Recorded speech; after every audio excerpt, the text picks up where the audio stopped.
खरं तर सरकारच्या पैशातून मतदारांना दिलेली लाच आहे आणि हे आता स्पष्ट झालेलं आहे। केवळ करदात्यांनी दिलेल्या कराच्या पैशातून मतदारांना भुलवण्यासाठी लाडक्या बहिणीच्या योजनेतून भरमसाठ अशा प्रकारचं हे जवळपास 46,000 कोटी रुपयाचं खर्च करण्याचा घाट घातला गेला आणि आता लक्षात आलंय की आता एवढा पैसा खर्च झाला तर सगळ्या योजनांना कात्री लावायला लागते, अनेक विभागांच्या बजेटमध्ये कात्री लावावी लागते।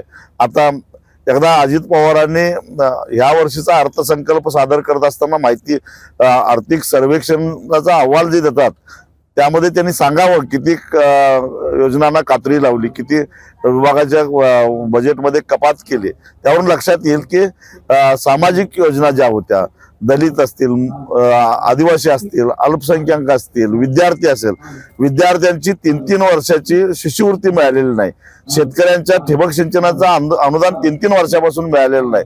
म्हणजे अशा प्रकारे ज्या समाजोपयोगी योजना आहेत त्यांना कात्री लावायचं आणि सवंग लोकप्रियतेसाठी निवडून येण्यासाठी म्हणून अशा प्रकारच्या योजना जाहीर करायच्या, याच्यामध्ये हे सरकार फसलेलं आहे। एबीपी माझा, उघडा डोळे बघा नीट।